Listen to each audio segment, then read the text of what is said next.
Merhaba arkadaşlar. Bugün sizlerle beraber şöyle krem renkli bir bebe ipim var. Şöyle de 4 numaralı tığ kullanacağım.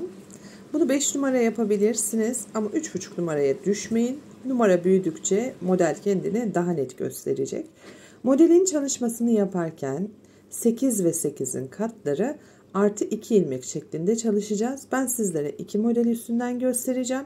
O yüzden 8, 8, 16 artı 2 ilmeğimle beraber 18 adet zincir çekmem gerekiyor. Şu an ikincideyim. 3, 4, 5, 6, 7, 8, 9, 10, 11, 12, 13, 14, 15, 16, 17 ve 18. Şimdi burası sadece 2 model. Başlangıç noktasındayım. Bir zincir çekiyorum. Başına dolama işlemi yapmadan. Hemen şu haliyle bir önceki zincirin içerisine gelip bir ilmek çıkartıyorum. Çıkarttığım ilmeği de bekleyen ilmeğin üstünden geçirip şöyle bir kaydırma hareketi yapıyorum. Bu benim birinci zincir deliğim. Şu an ikinci zincir deliğime geldim. Aynı işlemi tekrarlıyorum. Bu bizim birinci sıramızdaki birinci örnek modelimiz. Yükseltme zinciri yapıyorum. Örgümü şu şekilde çeviriyorum. Başına doluyorum. Hemen şuradaki bakın.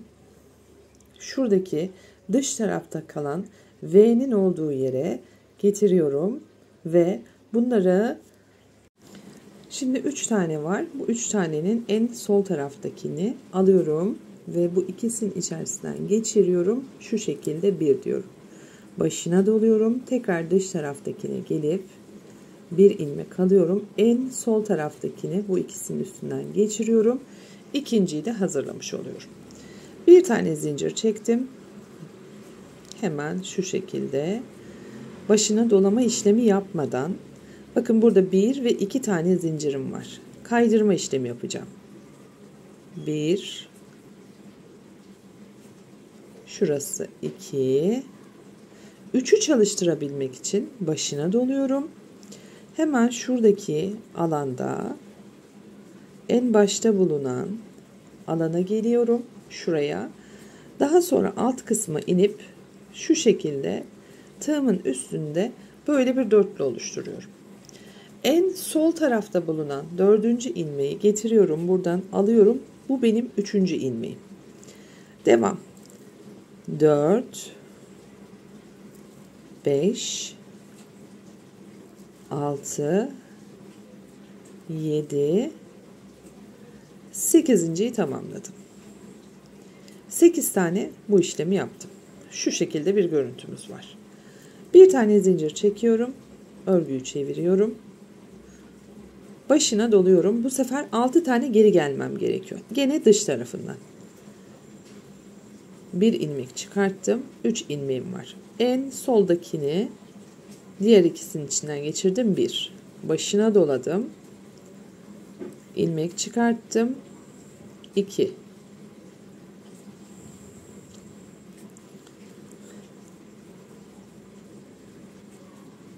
Şöyle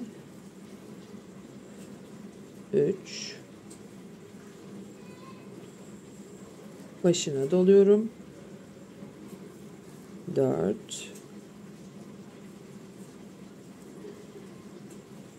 bir daha şey yapayım, katları açıldı. 4. 5. 6. 7. ve 8.'yi tamamladım. Bakın başına dolayıp 8.'yi bu şekilde tamamladım. Ve şöyle bir görüntümüz var şu anda. Adım adım gidiyor. Buraya yavaş yavaş çıkacağız. Bu arada 6 tane dedim. Ne güzel 8 tane çalıştım. Hemen ne yapıyoruz? 1 2 taneyi geriye sarıyoruz. Şu şekilde duruyoruz. Şimdi bir tane zincir çektim. Döndürdüm. Şöyle bir görüntümüz var. Bakın. 1, 2, 3, 4, 5, 6 tane.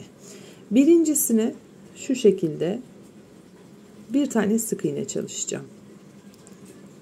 Şöyle kaydırdım. İkincisini başına doluyorum. Şu şekilde. Üçünü bir çekiyorum. Devam ediyorum, başına doluyorum. Bu sefer ikisini birlikte çekip şöyle ikili trabzan. Tekrar yapacağım işlem bakın. 1, 2, 3'tü. Tekrar bir ikili trabzan çalışacağım. Şöyle 1, 2 de çıktım. Başına dolayacağım. Üçünü birlikte çekeceğim. Başına dolamadan tam şuradaki noktaya geleceğim. Ve bu zinciri buradan çıkartacağım. Böylece ne olacak? Tam orta kısım biraz yüksek. Diğer kısımlar biraz düşük duracak. Şimdi buradan devam ediyoruz. Başına dolama işlemi yapmayacağız bu sefer. Hemen şuraya geliyorum. Tam şunun bittiği noktasındaki bir tane ilmeğimi alıyorum. Geliyorum bir alt zincire. Burada 3 tane ilmeğim oluyor. Bunların üçünü birlikte alıyorum. 1 diyorum. Yan tarafına geçiyorum. Gene bir kaydırma hareketiyle böyle 2 tane daha eklemiş oluyorum. Şimdi başına doladım. Çevirdim. Tekrar başına dolayıp bu sefer geri dönüyorum. Bir tane zincirimi zaten şurada çektim. Şöyle bakın şurada bir tane zincirimi çektim. Şurası bu bir zincirin alanı. Dönüyorum. 10 tane bu işlemi yapacağım. 1 2 3 4 5 6 7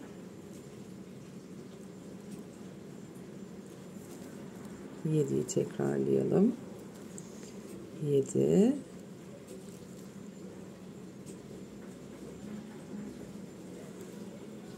8 başına doladım. 9'a gidiyorum.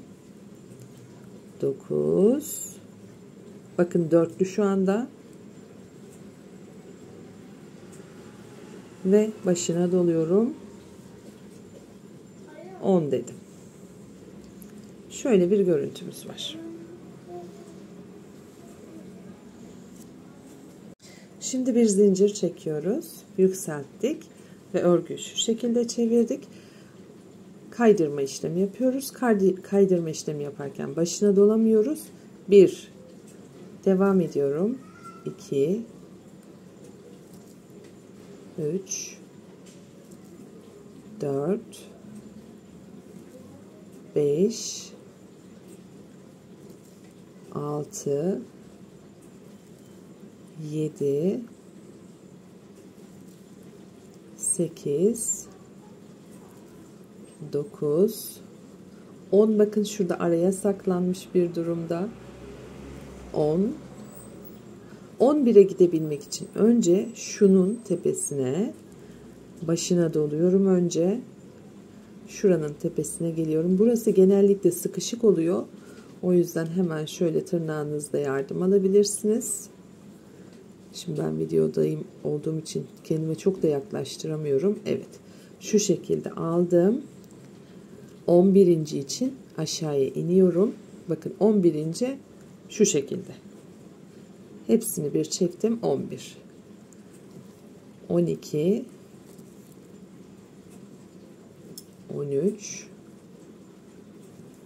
14 15 16 adet kaydırma işlemi yaptım ve şöyle bir görüntümüz var artık. Şimdi yükseltiyoruz. Bir zincir onun için. Çevirdik örgüyü. Başına doladık. 6 tane geri geliyoruz. 1 eliniz alıştıkça şu taraftan da alabiliyorsunuz. 1 başına doladım. 2 ben şu an alıştığım için bu tarafa muhtemelen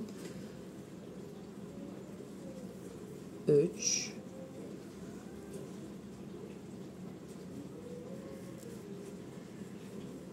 4 4, 5, 6 tane bu işlemi yapıyoruz. Şöyle bir görüntümüz var artık. 6.'yı çalıştım. Şimdi tekrardan altılı olan bölüme geldik. Bir zincir çekiyorum ve yükselttim. Örgümü şu şekilde çeviriyorum. İlk zincirin içerisine bir tane kaydırma. Doladım. İkinci zinciri, üçünü birlikte çektim. Üçüncüsüne geliyorum. Şöyle 1, 2 de çıkıyorum. Dördüncüsüne geliyorum. 1, 2 de çıkıyorum. Beşinciye geliyorum. Hepsini birlikte çıkarttım. Altıncıda tekrardan başına dolama işlemi yapmadan çektim. Şimdi başına doluyorum. Şuradaki alana gelip 2 tane daha ekleme yapıyorum. 8 8 8 ilmek ve katları artı 2 ilmek demiştim hatırlarsanız. İşte o artı 2 ilmeği burada çalıştırıyoruz. Bakın tekrardan 4, 1 ve ikinciyi şu şekilde tamamladım. Şöyle bir görüntü çıktı ortaya. Şimdi tekrardan bir zincir çekiyorum. Çeviriyorum örgüyü. Başına doluyorum. Dış tarafından 10 tane. 1,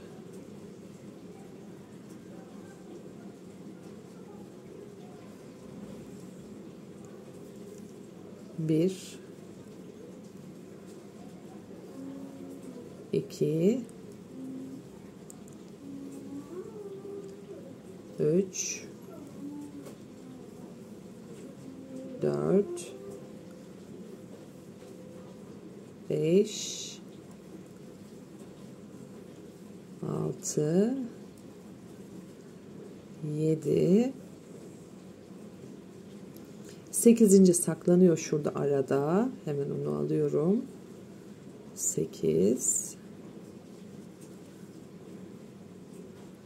ve aşağı ineceğim. 9. Muhakkak şunun devamı tam tepe noktasında oluyor. Genellikle sıkışık duruyor. Onu şöyle tırnağınızla alıyorsunuz. Şu şekilde. 9. Aşağıya geliyorsunuz ve 9.'yu şu şekilde tamamlıyorsunuz. 9. Tekrar başına doladım. Bir sonraki aşamasına geldim ve 10.'yu da bu şekilde çektim. Şöyle bir görüntümüz oluyor bakın. Şimdi örgümüz devam etmiş olsaydı hemen örgümü çevirecektim ve ne yapacaktım? 1 diyecektim. 16 adet daha ileriye gidecektim. Şuradaki görüntünün aynısını buraya taşıyacaktım. Şurasının yapılmış olduğu yeri yapacaktık yani. İleriye yan yana gideceği için diğer modelleri yapabilmek için 16 tane ileriye gidecektik. Ama 2 tane model üstünden çalıştığımız için birincisi tamamlandı. İkincisi de bu şekilde tamamlandı. Şimdi buranın ilerlemedik. Yani 16 tane daha ekleyip gitmedik. Sona geldiğimizi varsayalım. Çünkü başlangıç ve sonu gösteriyorum. Diğerleri hep bunun tekrarı şeklinde gidecek. Hep model için 16, 16, 16 diye sıfırlayacağız modeli. Şimdi bir zincir çekiyorum ve son kısmını gösteriyorum. Onun için başına dolamadan 10 tane kaydırma ilmeği çalıştırıyorum. 1, 2, 3, 4, 5, 6,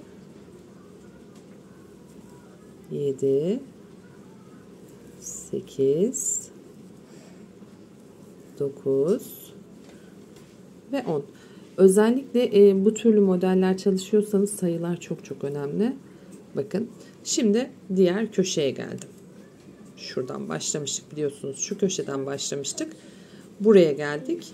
Hemen buranın yapımını anlatacağım. Şimdi bu sırada bir zincir çekiyorum. Çeviriyorum. Başına doluyorum. Diğer zincirin üstüne gelip şu şekilde ikisini birlikte çıkartıyorum. 1 diyorum. Tekrar yan taraftaki zincire geliyorum. 2 diyorum. Bu şekilde bırakıyorum. Bir zincir çektim. Geriye dönüyorum. Bu sefer başına dolamadan 1, ve 2 diyorum. Tekrar bir zincir çekiyorum. Yükseltme zinciri bakın. Çeviriyorum. Başına doluyorum. Tekrardan doladıklarımla beraber bakın üçlü. Hepsini bir topladım. Başına doladım. Tekrar geldim. İkinci zincirimin tepesine. Üçünü birlikte topladım. Bir zincir çektim. Geriye döndürdüm. Bu sefer kaydırma hareketini yapıyorum. 1 ve 2. Görüntü şu anda bir zincir çekiyorum, çeviriyorum ve şu şekilde bir görüntüm var. Ne yapacağım? Başına doluyorum. Öncelikle hepsini birlikte toplayacağım. 1 2 kenara sıkışıyor. Onu kurtarmamız gerekiyor. 2 tamamladım. Şimdi başına doluyorum. Bakın. Şuradaki tepe noktasına 3. ilmeği çalıştırmak için bir buradan, bir tanesini buradan. Bakın şimdiden 1 2 3 4 etti. Ama öncelikle ne yapmam gerekiyor? Bir tane doluyorum. 1 2 3 4.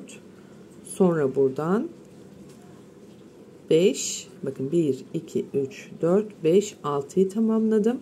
Geliyorum buradan 3. ilmeği alacağım.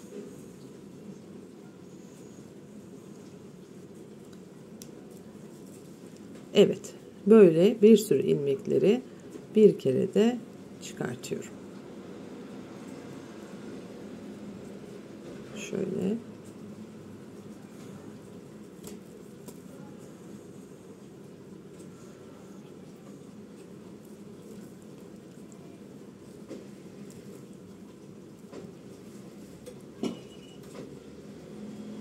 Şöyle hafiften çevirirseniz daha rahat geliyor. Evet bakın bir seferde topladım.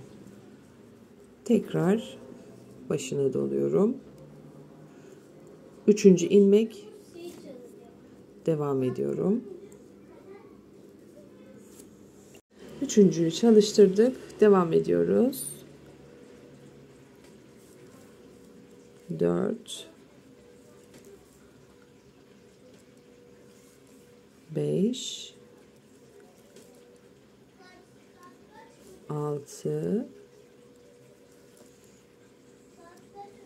7 8 9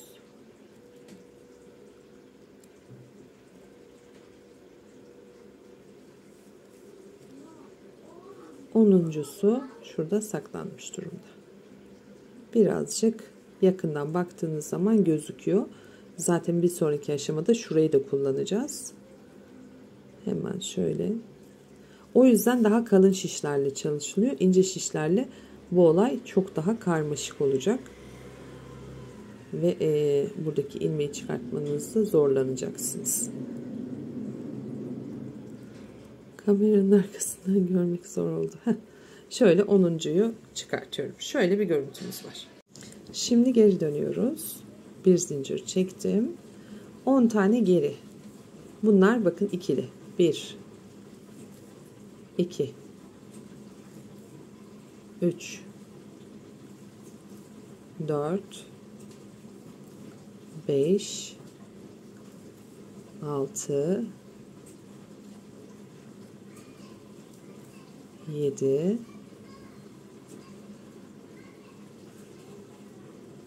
şurada 8.'imiz 8 9 ve 10. Bir tane zincir çekiyorum, çeviriyorum. Başına doluyorum. 8 tane ileri gidiyorum şimdi. 1 2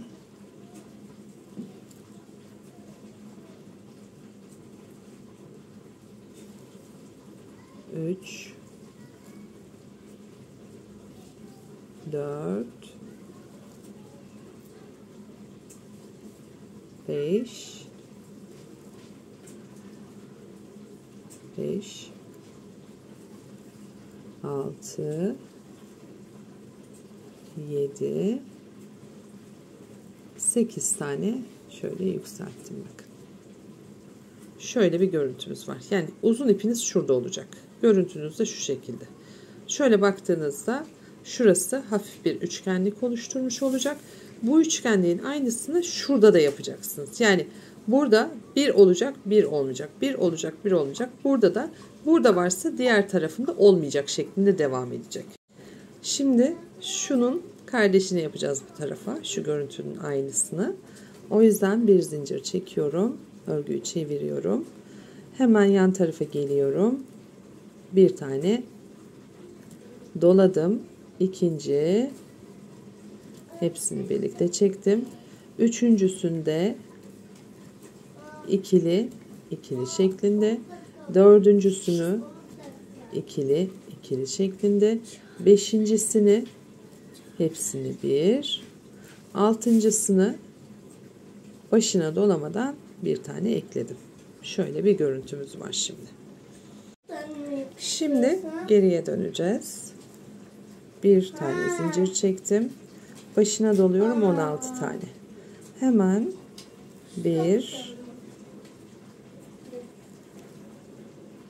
2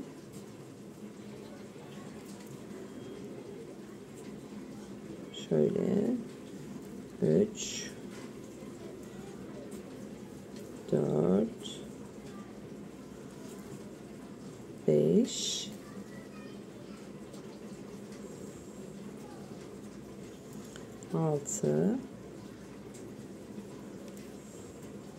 6 taneyi tamamladım. 7'ye gidiyorum. Başına doladım. Şunun üstüne. Geliyorum aşağıya. 7.'yi çalıştırıyorum. Bakın 4 tane. 7. için. Başına doluyorum. 8. Başına doluyorum. Şuradan gelenin hemen 9. Alt kısma geleceğim. Şuradaki 9.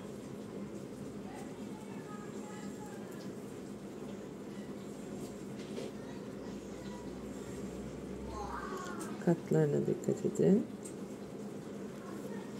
Şöyle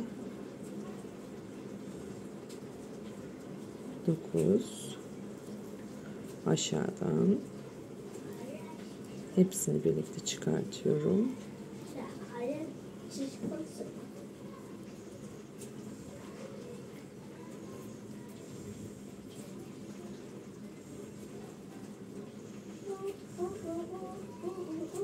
Ay, çıktılar hepsi. 9'u çalıştırırken.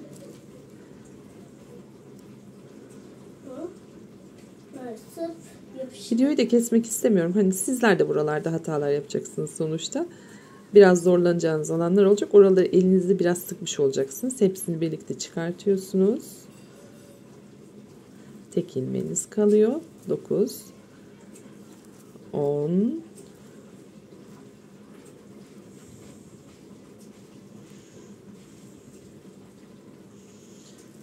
11 12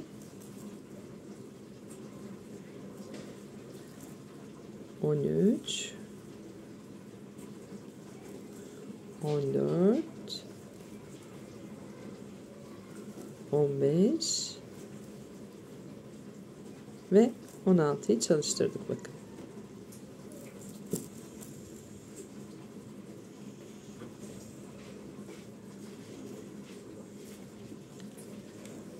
Şöyle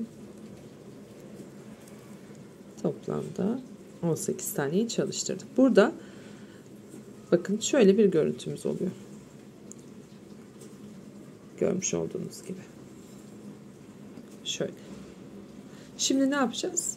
Şurayı çalıştıracağız ki şuradaki alanımız tamamlansın. Aynısı şu tarafa gelsin. Şimdi tekrardan bir zincir çeviriyoruz. 10 tane geri. 1 2 3 4 5 6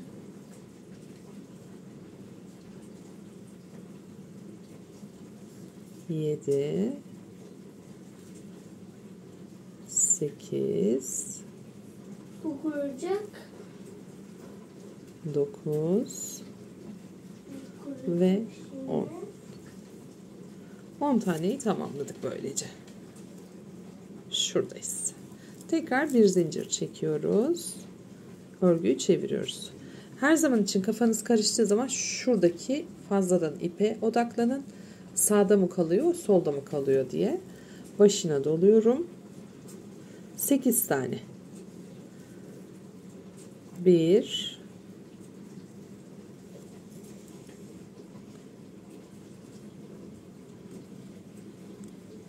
2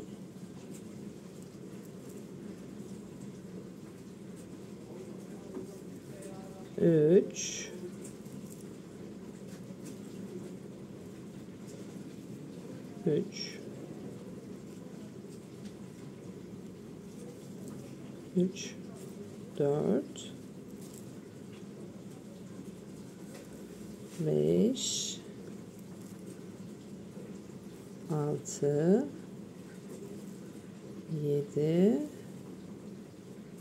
ve 8'deyiz şu anda. Şöyle bir görüntümüz var. Tuttuğunuz anda. Tekrar bir zincir çekiyorum. Çeviriyorum. Yan tarafa geliyorum. Bir tane doladım. Hepsini bir çektim. Doladım. 1 2 de çıktım. Doladım. 1 2 de çıktım. Doladım. Hepsini bir çektim. Başına dolamadım. Geldim. Bir kere de çektim. Şimdi şöyle bir görüntü. Bir zincir çektim. Çevirdim. Başına doladım. 1 2 3 4 5 6 7. burada şurada hemen 7. 8. ve 9. O yüzden başına doluyorum 7 için. Bak. 7 Yapışık olacak. hepsini birlikte alıyorum 7. Başına doluyorum 8.'yi de tamamlıyorum. Bakın tam burayı sıfırladığım noktadayım artık. 8. Burası dümdüz. Bir zincir çekiyorum ve şöyle çeviriyorum. Görüntümüz bu şekilde oluyor. Her seferinde yapacağımız işlem tekrardan ibaret. Bakın. Şimdi şuradakinin aynısını buraya yapacağız ki görüntü şöyle olacak. Bakın. Burası vardı. Burası yoktu. Şimdi burası olacak aynı şu şekilde. Bunun devamında da şurası gibi gözükecek. Şuranın devamı.